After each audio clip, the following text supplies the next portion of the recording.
Assim a gente vai para o nosso básico do espiritismo. E no básico do espiritismo de hoje nós temos tipos de mediunidade. A gente estava devendo trazer esse tópico para cá também. A gente separou 10 tipos de mediunidade, vai abordar muito por cima e numa próxima oportunidade a gente vai trabalhar no básico do espiritismo, mediunidade por mediunidade. A gente começa com 10 tipos de mediunidade, então. A primeira que a gente traz, médiuns de efeitos físicos. Então, a gente tem os médiuns de efeitos físicos. A descrição, capazes de produzir fenômenos materiais, como movimento de objetos, ruídos, pancadas, materializações e transportes. Exemplo, como fenômenos como mesas girantes e aparições. Então, o que acontece aí é que a gente chegou a ver muito lá atrás pessoas que botavam um grupo de algodão numa bacia, e então, passando a mão, ela conseguia tirar dali o que precisava.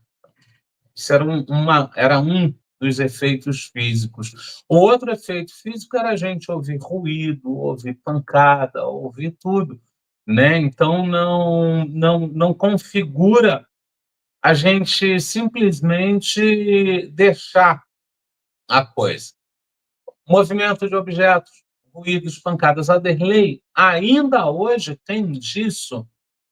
Então, a cada dia que passa, esses efeitos ficam mais raros, dado a não necessidade daqueles que aqui estão. Então, naquela época, como ninguém acreditava, como ninguém confiava, como ninguém via, por outro lado, tinha muito charlatanismo em cima disso, o que acontece é que fizeram muito mais efeitos acontecerem. Hoje, a gente já acredita mais, a gente já tem o espiritismo praticamente em todas as religiões, de uma maneira mais direta, de uma maneira mais indireta, mas está lá. Então, esses médiums de efeitos físicos já não acontecem tanto mais, ainda assim estão lá. A gente tem os médiums sensitivos ou impressionáveis. Sentem a presença dos espíritos através de uma impressão vaga ou um toque sutil sobre seus membros. Todos os médiuns são sensíveis, mas alguns têm essa faculdade mais desenvolvida. Um exemplo, sensação de calafrio ou pressão em determinados locais. A exemplo da outra mediunidade, a gente precisa, antes de pensar em espiritismo, a gente precisa ver se não é um efeito físico. Porque muitas vezes a gente está sofrendo um efeito físico e acaba botando na conta do espiritismo. E isso não é legal, não é por aí. Então, aqui também, no caso dos sensitivos e impressionáveis, entra aí uma série de questões físicas, né? Então, eu posso ter sensação de calafrio por uma queda de pressão, por uma queda de uma taxa glicêmica, por um sem fim de quedas, eu vou sentir calafrio, eu vou sentir pressão. Mas o calafrio e a pressão gerada por um espírito não tem como duvidar. Você sabe que aquilo foi algo do espírito. É a mesma coisa de você estar caminhando e passa um vulto por você. Às vezes é golpe de vista, a sua periférica não está boa, e aí ela vê um vulto, na realidade, num letreiro de loja, ela encara aquilo como vulto. A gente precisa lembrar que o cérebro ele tem uma série de imagens armazenadas, e quando ele vê alguma coisa, ele tenta comparar com esse banco de dados dele. Então, por mais que o letreiro seja na horizontal e uma pessoa andando passe na vertical, o cérebro pode sim gerar esse tipo de confusão. Porém, o médium ele consegue ter consciência de que não foi um espírito que passou por mim. É uma questão de sensibilidade que, quanto mais ele trabalha, quanto mais ele estuda, mais presente ela fica, mais forte ela fica. A gente tem os médiuns audientes, ouvir vozes dos espíritos que podem se manifestar de forma interior, na mente, ou exterior, como se fossem vozes físicas. Exemplo, ouvir claramente instruções ou mensagens de entidades espiritual. Mas, Aderlei, quando a voz vem na minha cabeça, eu não estou ficando louco? Quando a voz vem na minha cabeça, não é resultado do meu pensamento?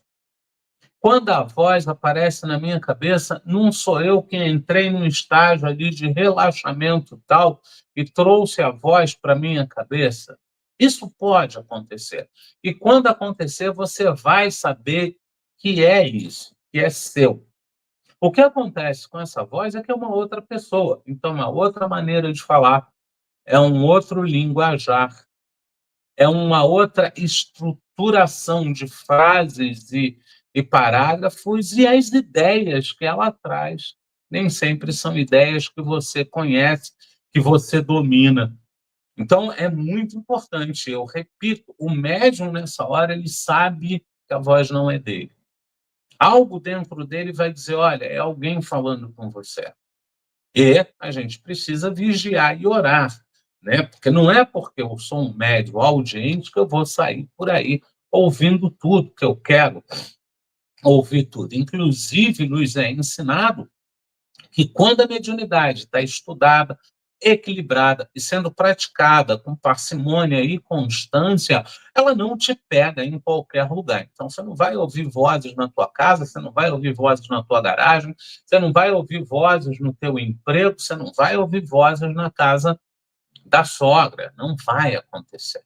Porque você está, educado, a tua mediunidade ela é educada, e dois, você só utiliza essa mediunidade em ambientes controlados. Qualquer coisa fora disso, você já se assenhorou do seu corpo para dizer não, eu não quero. E isso é possível. Médiuns videntes ou clarividentes tem a capacidade de ver espíritos e eventos além do alcance dos sentidos físicos. A visão pode ocorrer com os olhos abertos ou fechados. Ver aparições ou ter visões de eventos passados e futuros. Esses médiuns, videntes, clarividentes, eles são considerados por alguns como a mediunidade suprassumo. É considerado por alguns, eu não estou falando, tanto é que eu coloquei aqui como quarto, coloquei na ordem que veio e está tudo bem.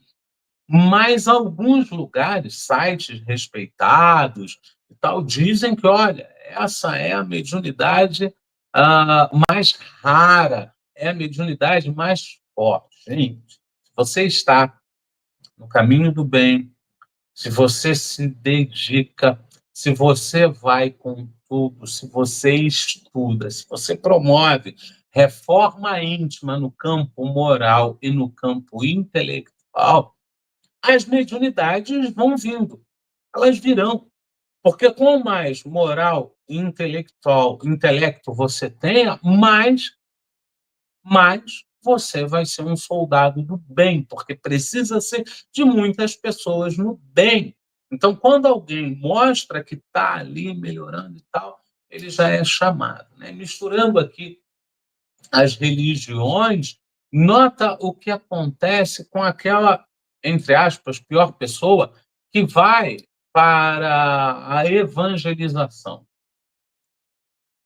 Ela sai de lá já outra pessoa, ela já sai de lá consciente dos erros, ela se arrependeu dos erros, então aquilo dá a ela um gás, dá a ela uma certa força, e aí você olha e diz, pô, o cara falava mal de todo mundo, o cara brigava com todo mundo, ele era da pá virada, como assim hoje ele santificou? Foi tocado pelo Espírito Santo, na religião deles, foi tocado por um bom espírito no espiritismo e teve a consciência de que era hora de mudar, porque o tempo já havia passado. Pode desenvolver, depois disso, a vidência, a clarividência, ele pode desenvolver uma série de mediunidades, com mais ele se coloque à disposição. E isso é o mais importante. Só eu chegar na casa religiosa, e a mediunidade ela é aplicada em qualquer religião, só eu chegar na casa religiosa e dizer, olha, eu estou aqui para trabalhar, e me usem como for melhor. E aceita o que vem, pura e simplesmente, né? Porque eu já vi médium ostensivo chegar em casa e não ter nada, chegar em casa espírita e não ter uma visão, não ter nada, acabou. Já vi médium ostensivo que chega e está lá, está tudo na frente dele, ele já sabe tudo, as pessoas vão contando depois e ele diz, foi isso que eu vi em tal lugar, foi isso que eu vi assim, foi isso que eu vi assado, né? Então ele domina. A gente tem os médiuns de cura.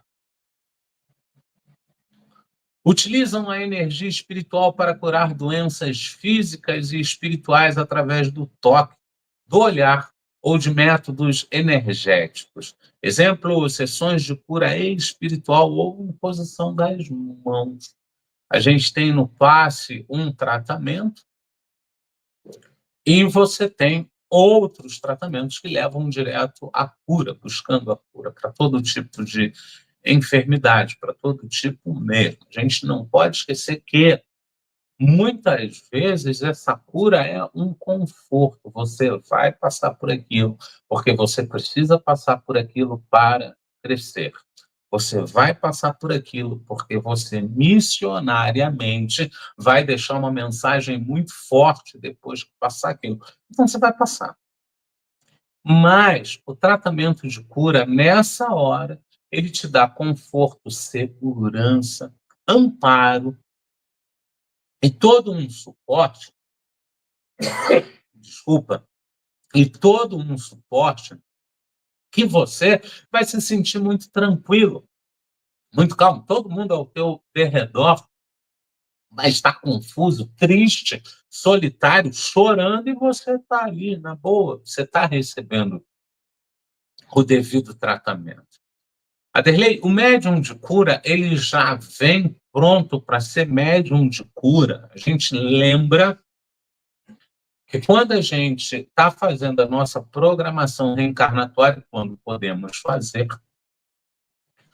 nós criamos um range de possibilidade. Então, o que está aqui dentro pode acontecer. Não é certo acontecer.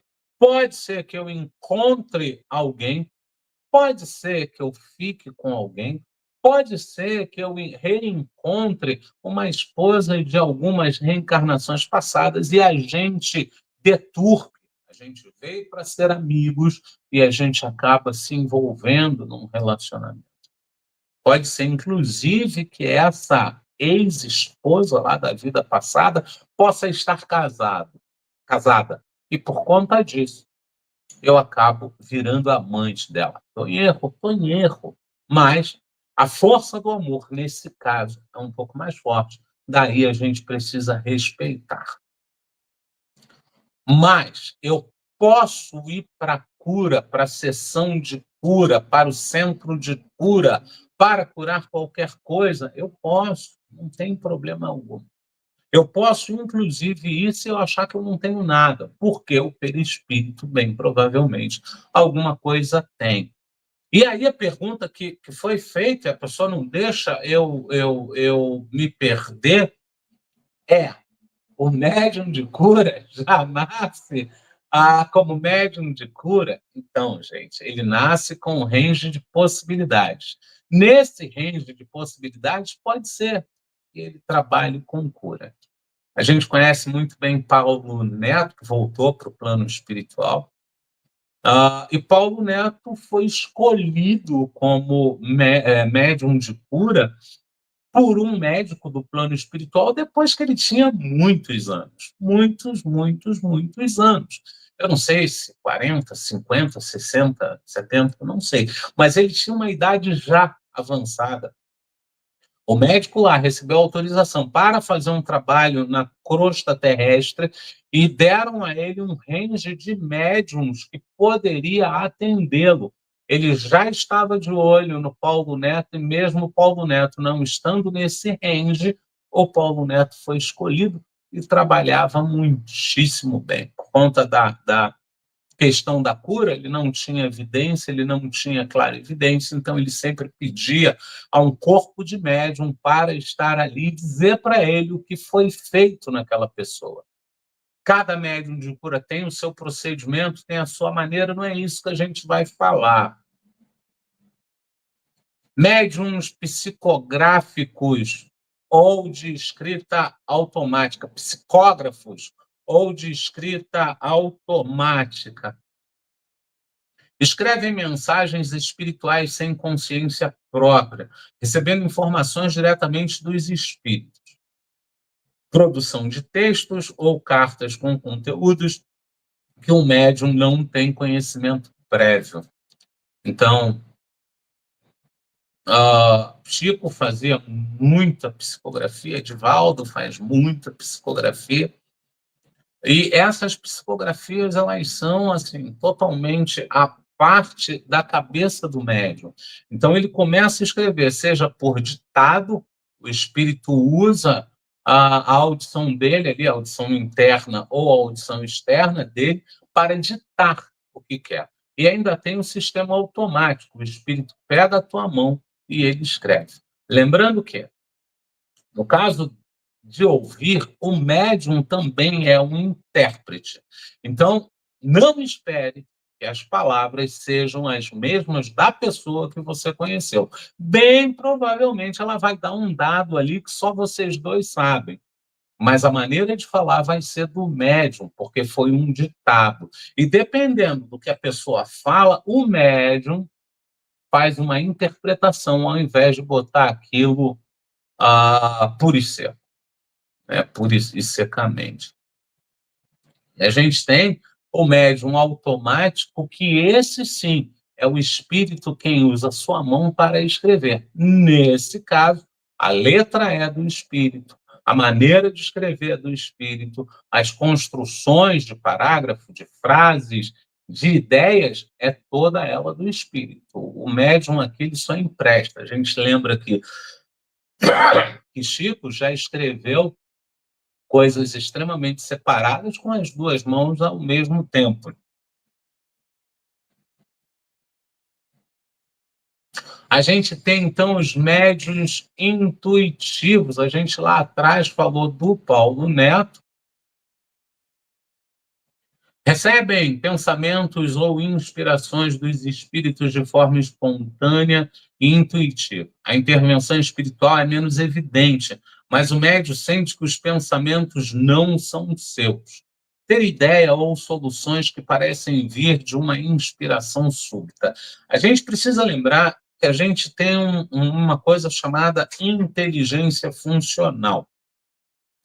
Essa inteligência funcional é aquela inteligência que é desenvolvida em cima de um item específico. Então, eu mexo com motores.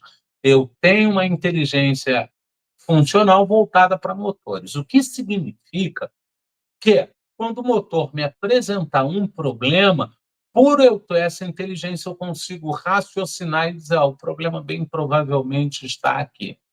Ou o caminho que eu vou ter que fazer para descobrir o problema é esse aqui. Isso é inteligência funcional. Isso acontece muito, sobretudo quando você tem um assunto muito enraizado em você. Mesmo que me pegar velejando, e aí acontece alguma coisa inesperada e eu sei exatamente o que fazer. Não é porque eu sabia antes. Naquela hora, minha inteligência funcional trabalha em relação a isso, me dá as possíveis saídas. Mas, quando o assunto é intuição, foge um pouco da inteligência funcional, algumas coisas vão parecer com inteligência funcional, e eu tenho claramente a resolução para aquela coisa. Então, eu olho para o motor, olho para o motor, olho para o motor e digo, cara, eu não sei para que lado ir. 100 anos trabalhando com isso, eu não faço ideia para que lado ir. Abre a carcaça. E aí eu vou lá, abro a carcaça e me aparece tudo. Né? Eu não conheço esse tipo de material, eu nem sei com o que ele combina. Combina o ingrediente A com o ingrediente C. Então, são situações que vêm à nossa cabeça que está muito claro que a gente não está sozinho, que está muito claro que a gente tem auxílio. A gente só não pode esquecer de um dado extremamente importante. Como a gente fala muito em atração, transmissão e recepção, a gente normalmente atrai aquilo que está no nosso escopo moral. Então, se eu tenho muita moral, eu vou atrair espíritos com muita moral. Se eu tenho pouca moral, eu vou atrair espíritos, via de regra, com pouca moral. A mesma coisa se dá com a profissão. Então, se eu sou mecânico, eu vou atrair espíritos que mexem com mecânica e vão, sim, me auxiliar. Tem muita coisa que a gente não entende, tem muita coisa que a gente ainda não tem inteligência para entender. Fato é, nós somos o tempo todo influenciados e auxiliados pelo plano espiritual. A gente tem como oitavo médiuns de materialização, que muita gente achava que materialização era mais forte que clarividência, clareaudiência, só que não, né?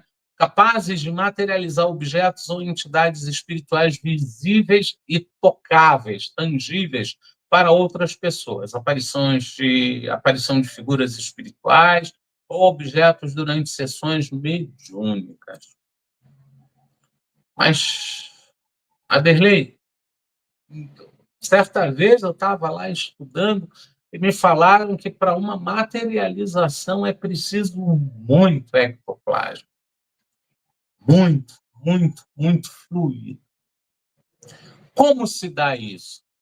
O médium de materialização, ele consegue produzir esse muito fluido, ele consegue produzir esse muito ectoplasma. E, normalmente, quem promove isso o espírito que promove isso se utiliza de 2, 3, 5, 10 médiuns, ele se utiliza dos médiuns próximos que podem auxiliá-lo naquela materialização. Fato é, hoje a gente tem bem menos isso, mas no passado a gente já teve. Minha mãe cansou de dizer que no caminho para a casa dela, ela apanhava, vira e mexe, ela apanhava de saci. Falava com muita seriedade, falava muito compenetrada. Minha mãe falava que vira e mexe, ela estava na rua, era empurrada por alguém, quando ela olhava, não tinha ninguém atrás dela. Ela falava com muita verdade, parecia realmente que era sério o negócio. E a maioria dos mendigos que ela cruzava ia para cima delas. Ia para cima dela.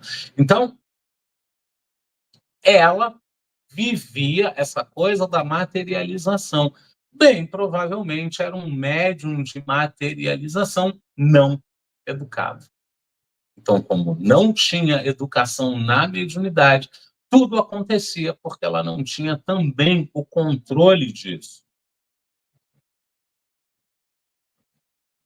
Médios pneumatógrafos produzem escritas diretas, ou seja, mensagens escritas que aparecem sem intervenção humana visível, geralmente atribuídas a espíritos. Exemplo, mensagens que aparecem em superfícies sem que ninguém fisicamente as escreva. É simples assim. Antigamente, botava-se um papel e um lápis numa cesta, botava-se essa cesta coberta num canto, ou fazia o mesmo numa gaveta, fechava a gaveta E quando abria-se de novo, lá estava uma mensagem completa. Fazendo o mesmo exercício sem o lápis, também acontecia da mensagem estar lá completa. Isso é uma questão pneumatógrafo, que é aquela coisa mais automática, você não controla. Aderlei, pode ser que eu vá ao banheiro, depois de um banho, e apareça algo escrito. Hoje é muito mais improvável que tudo isso aconteça. Hoje, os espíritos do outro lado estão mais educados do que naquela época. Eles não precisam fazer isso, você não precisa ver isso. Então, o que acontece é que esses fenômenos cada vez estão mais espaçados, mais distantes e mais raros em seus acontecimentos. E a última, nós temos médiuns de sustentação. Modernamente, o termo médium de sustentação vem sendo aplicado, entre outros, ao encarnado que, participando de uma reunião mediúnica, não sinta qualquer influência significativa à presença de um espírito desencarnado. Exerce com maestria a função de manter as boas energias do lugar ou sessão. Exemplo, durante uma sessão de cura, ficam estudando ou orando para que a energia siga equilibrada. É claro que, como o texto está grande, fui eu que fiz. A gente não consegue ser sucinto. Porque médium de sustentação eu acho importantíssimo falar. Para mim, é uma mediunidade extremamente importante e as pessoas, por orgulho, egoísmo, vaidade, acabam querendo ir para frente ali dos acontecimentos. Né? Então, no passe, ela quer aparecer no passe, ela quer ser uma dos primeiros no passe. Nas questões da casa, ela quer estar lá na frente, ela quer auxiliar. Isso tendo ou não mediunidade para aquilo, mas ela mete as caras, ela vai, e ela não quer saber, porque o que interessa para essa pessoa é estar em evidência. Ela gosta muito de estar em evidência. E quando a colocam para sustentação, ela reclama, ela não gosta. Porque normalmente sustentação, o evento está acontecendo na casa, os sustentadores vão para uma sala isolada desse evento e lá eles ficam estudando, ficam conversando, sempre conversas edificantes. Então, puxa-se um tema e conversa-se sobre esse tema. Qual é o objetivo? Eles simplesmente esvaziarem a cabeça de todas as outras coisas e poderem emprestar ectoplasma para aquela sessão, poder emprestar bons fluidos para aquela sessão, poder emprestar, caiu, voltou, poder emprestar boas energias para aquela situação. Então, é isso que eu tenho. E quem tem a capacidade de sustentação, todo e qualquer médium, normalmente ele vai ter a sustentação, porque nós já transmitimos, lembra? Transmitimos e recebemos. A sustentação é isso, é transmitir. E, Aderlei, eu posso fazer sustentação em qualquer situação? Pode, pode, pode. Está acontecendo uma briga ali, entra em prece aqui. Fique em prece. Ao invés de tentar separar, que não vai dar certo, pode não dar certo, entra em oração. Sempre funciona, sempre alivia e sempre resolve. A gente teve, para nos auxiliar, o Livro dos Médiuns, que faz parte do Pentateuco. A gente pegou muita coisa da editora do Fo, né? https